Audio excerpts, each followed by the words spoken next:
ਜੇਕਰ ਤੁਸੀਂ ਕੋਈ ਪਰਸਨਲ ਲੋਨ ਲੈਣ ਬਾਰੇ ਸੋਚ ਰਹੇ ਹੋ ਜਾਂ ਫਿਰ ਆਲਰੇਡੀ ਕੋਈ ਪਰਸਨਲ ਲੋਨ ਲੈ ਰੱਖਿਆ ਤਾਂ ਇਹ ਵੀਡੀਓ ਤੁਹਾਡੇ ਲਈ ਬਹੁਤ ਜ਼ਿਆਦਾ ਇੰਪੋਰਟੈਂਟ ਹੈ। ਆਰਬੀਆਈ ਨੇ ਰੀਸੈਂਟਲੀ ਇਹਨਾਂ ਕੰਪਨੀਆਂ ਦੇ ਲਈ ਬਹੁਤ ਸਾਰੀਆਂ ਨਿਊ ਗਾਈਡਲਾਈਨਸ ਕੱਢੀਆਂ ਨੇ। ਐਦਾਂ ਦੀਆਂ ਗਾਈਡਲਾਈਨਸ ਜੋ ਇੱਕ ਕੰਪਨੀ ਨੂੰ ਇਮੀਡੀਏਟਲੀ ਫੋਲੋ ਕਰਨੀਆਂ ਪੈਣੀਆਂ। ਅੱਜ ਦੀ ਵੀਡੀਓ ਦੇ ਵਿੱਚ ਆਪਾਂ 6 ਐਦਾਂ ਦੇ ਚੇਂਜਸ ਬਾਰੇ ਗੱਲ ਕਰਾਂਗੇ ਜਿਨ੍ਹਾਂ ਨਾਲ ਤੁਹਾਡੀ ਲੋਨ ਲੈਣ ਦੀ ਜਰਨੀ ਕੰਪਲੀਟਲੀ ਬਦਲ ਜਾਏਗੀ। ਤਾਂ ਗੱਲ ਕਰਦੇ ਹਾਂ ਸਭ ਤੋਂ ਪਹਿਲੀ ਗਾਈਡਲਾਈਨ ਦੀ। ਹੁਣ ਇਹ ਤਾਂ ਸਾਨੂੰ ਸਾਰਿਆਂ ਨੂੰ ਪਤਾ ਹੋਵੇਗਾ ਕਿ ਜ਼ਿਆਦਾਤਰ ਜੋ ਲੋਨ ਕੰਪਨੀਆਂ ਨੇ ਉਹਨਾਂ ਦੀ ਵੈਬਸਾਈਟ ਜਾਂ ਐਪਲੀਕੇਸ਼ਨ ਤੇ ਕੋਈ ਹੋਰ ਵਿਆਜ ਦਰ ਹੁੰਦੀ ਹੈ ਤੇ ਜਦੋਂ ਲੋਨ ਲੈਣ ਜਾਂਦੇ ਆ ਤਾਂ ਵਿਆਜ ਬਦਲ ਕੇ ਕੁਝ ਹੋਰ ਹੋ ਜਾਂਦਾ। ਹੋਰ ਇਸ ਵਿਆਜ ਤੋਂ ਇਲਾਵਾ ਇੰਨੇ ਸਾਰੇ ਹਿਡਨ ਚਾਰजेस ਹੁੰਦੇ ਆ ਕਿ ਇੱਕ ਐਵਰੇਜ ਕਸਟਮਰ ਨੂੰ ਤਾਂ ਸਮਝ ਹੀ ਨਹੀਂ ਆਉਂਦਾ। ਪਰ ਆਰਬੀਆਈ ਦੀ ਇਸ ਗਾਈਡਲਾਈਨ ਤੋਂ ਬਾਅਦ ਸਾਰਾ ਕੁਝ ਬਦਲਣ ਵਾਲਾ ਹੈ। ਹੁਣ ਲੋਨ ਕੰਪਨੀਆਂ ਨੂੰ ਲੋਨ ਦੇਣ ਤੋਂ ਪਹਿਲਾਂ ਕਲੀਅਰਲੀ ਦੱਸਣਾ ਪਏਗਾ ਕਿ ਇਸ ਲੋਨ ਤੇ ਟੋਟਲ ਕਿੰਨਾ ਵਿਆਜ ਲੱਗਣ ਵਾਲਾ ਹੈ ਤੇ ਇਹਦੇ ਵਿੱਚ ਸਾਰੇ ਦੇ ਸਾਰੇ ਚਾਰजेस ਵੀ ਇਨਕਲੂਡ ਕੀਤੇ ਜਾਣਗੇ। ਸੱਚ ਦੱਸਾਂ ਤਾਂ ਜ਼ਿਆਦਾਤਰ ਕੰਜ਼ਿਊਮਰ ਲਈ ਇੱਕ ਬਹੁਤ ਹੀ ਵਧੀਆ ਚੇਂਜ ਹੈ। ਹੁਣ ਘੱਟੋ ਘੱਟ ਇਹ ਤਾਂ ਪਤਾ ਹੋਵੇਗਾ ਕਿ ਕਿਹੜਾ ਲੋਨ ਮਹਿੰਗਾ ਪੈ ਰਿਹਾ ਤੇ ਕਿਹੜਾ ਸਸਤਾ। ਹੁਣ ਇਹ ਤਾਂ ਗੱਲ ਹੋ ਗਈ ਵਿਆਜ ਦੀ। ਆਰਬੀਆਈ ਦੀ ਇਹ ਦੂਸਰੀ ਗਾਈਡਲਾਈਨ ਨੇ ਲੋਨ ਕੰਪਨੀਆਂ ਨੂੰ ਕਸਟਮਰ ਦੀ ਜਵਾਬਦੇਹੀ ਬਣਾਉਂਦੀ ਹੈ।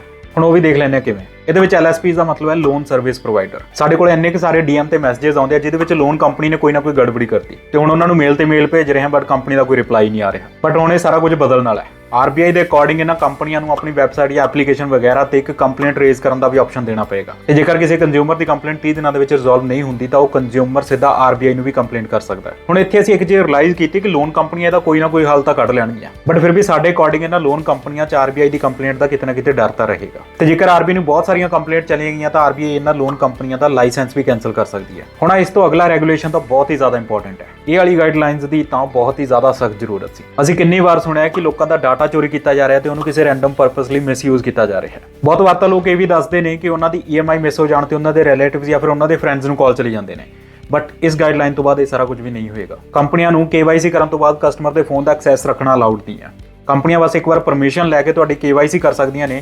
ਉਸ ਤੋਂ ਬਾਅਦ ਕਿਸੇ ਵੀ ਹੋਰ ਪਰਪਸ ਲਈ ਤੁਹਾਡੇ ਫੋਨ ਦਾ ਕੈਮਰਾ, ਮਾਈਕਰੋਫੋਨ, ਲੋਕੇਸ਼ਨ ਦਾ ਐਕਸੈਸ ਰੱਖਣਾ ਅਲਾਉਡ ਨਹੀਂ ਹੈ। ਬਟ ਜੇਕਰ ਗੌਰ ਨਾਲ ਦੇਖੋਗੇ ਤਾਂ ਇਸ ਗਾਈਡਲਾਈਨ ਦੇ ਵਿੱਚ ਇਹ ਕਿਤੇ ਨਹੀਂ ਲਿਖਿਆ ਕਿ ਕੰਪਨੀਆਂ ਤੁਹਾਡਾ ਡਾਟਾ ਦੁਬਾਰਾ ਨਹੀਂ ਮੰਗ ਸਕਦੀਆਂ ਤੇ ਇਹਦੇ ਲਈ ਆਰਬੀਆਈ ਨੇ ਇੱਕ ਅਲੱਗ ਤੋਂ ਗਾਈਡਲਾਈਨ ਕੱਢੀ ਹੈ। ਜੇਕਰ ਕੰਪਨੀ ਤੁਹਾਡੇ ਤੋਂ ਤੁਹਾਡਾ ਡਾਟਾ ਦੁਬਾਰਾ ਮੰਗਦੀ ਹੈ ਤਾਂ ਉਹਨੂੰ ਇਹ ਦੱਸਣਾ ਪਏਗਾ ਕਿ ਉਹ ਕਿਸ ਪਰਪਸ ਲਈ ਡਾਟਾ ਮੰਗ ਰਹੀ ਹੈ ਤੇ ਕੰਪਨੀ ਇੱਥੇ ਝੂਠ ਨਹੀਂ ਬੋਲ ਸਕਦੀ ਕਿਉਂਕਿ ਉਹਨਾਂ ਦੀ ਇਹ ਸਾਰੀ ਇਨਫੋਰਮੇਸ਼ਨ ਆਰਬੀਆਈ ਆਡਿਟ ਕਰਦਾ ਹੈ। ਤੇ ਜੇਕਰ ਤੁਸੀਂ ਇਸ ਗਾਈਡਲਾਈਨ ਦੇ ਸੈਕੰਡ ਪਾਰਟ 'ਚ ਦੇਖੋਗੇ ਤਾਂ ਇੱਥੇ ਸਪੈਸੀਫਿਕਲੀ ਮੈਂਸ਼ਨ ਹੈ ਕਿ ਕੰਪਨੀ ਤੁਹਾਡੀ ਪਰਮਿਸ਼ਨ ਤੋਂ ਬਿਨਾਂ ਤੁਹਾਡਾ ਡਾਟਾ ਕਿਸੇ ਵੀ ਥਰਡ ਪਾਰਟੀ ਨਾਲ ਸ਼ੇਅਰ ਨਹੀਂ ਕਰ ਸਕਦੀ। ਹੁਣ ਤੁਸੀਂ ਸੋਚੋਗੇ ਕਿ ਯਾਰ ਇਹ ਤਾਂ ਉਹਨਾਂ ਲੋਕਾਂ ਲਈ ਠੀਕ ਹੈ ਜਿਨ੍ਹਾਂ ਨੇ ਹਜੇ ਨਵਾਂ ਲੋਨ ਲੈਣਾ ਹੈ। ਮੈਂ ਤਾਂ ਆਲਰੇਡੀ ਲੋਨ ਲੈ ਚੁੱਕਿਆ ਤਾਂ ਮੇਰੀ ਇਨਫੋਰਮੇਸ਼ਨ ਤਾਂ ਆਲਰੇਡੀ ਇਹਨਾਂ ਕੰਪਨੀਆਂ ਕੋਲ ਜਾ ਚੁੱਕੀ ਹੈ। ਤਾਂ ਜੇਕਰ ਤੁਸੀਂ ਇੰਨਾ ਸੋਚ ਰਹੇ ਹੋ ਤਾਂ ਟੈਨਸ਼ਨ ਲੈਣ ਵਾਲੀ ਗੱਲ ਨਹੀਂ ਹੈ। ਆਰਬੀਆਈ ਨੇ ਤੁਹਾਡੇ ਲਈ ਵੀ ਕੁਝ ਨਿਊ ਗਾਈਡਲਾਈਨਸ ਬਣਾਈਆਂ ਨੇ। ਤਾਂ ਜੇਕਰ ਤੁਸੀਂ ਆਲਰੇਡੀ ਕਿਸੇ ਤਰੀਕੇ ਦਾ ਪਰਸਨਲ ਲੋਨ ਲੈ ਰੱਖਿਆ ਤਾਂ ਇਹਨਾਂ ਕੰਪਨੀਆਂ ਵੱਲੋਂ ਅਗਲੇ ਕੁਝ ਮਹੀਨੇ ਤੱਕ ਤੁਹਾਨੂੰ ਵੀ ਕਿਸੇ ਤਰੀਕੇ ਦੇ ਨੋਟੀਫਿਕੇਸ਼ਨ ਆ ਸਕਦੇ ਆ। ਬੇਸਿਕਲੀ ਆਰਬੀਆਈ ਦੁਆਰਾ ਇਹਨਾਂ ਕੰਪਨੀਆਂ ਨੂੰ ਇਨਸਟਰਕਸ਼ਨ ਦਿੱਤੀ ਗਈ ਹੈ ਕਿ ਉਹਨਾਂ ਕੋਲ ਕਸਟਮਰ ਦਾ ਜਿੰਨਾ ਵੀ ਡਾਟਾ ਉਹਨੂੰ ਇੱਕ ਵਾਰ ਰਿਫਰੈਸ਼ ਕੀਤਾ ਜਾਵੇ।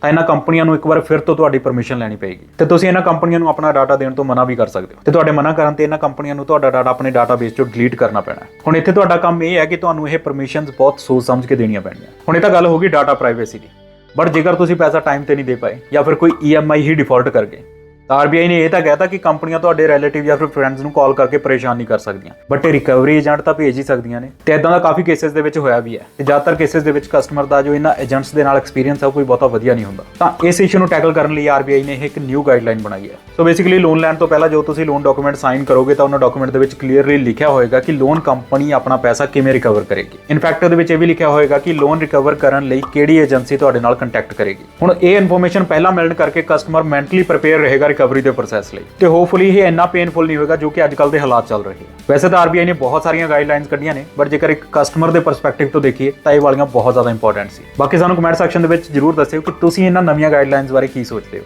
ਮਿਲਦੇ ਹਾਂ ਅਗਲੀ ਵੀਡੀਓ ਦੇ ਵਿੱਚ। ਟਿਲ ਦੈਨ ਬੀ ਕਿਫਾਇਤੀ।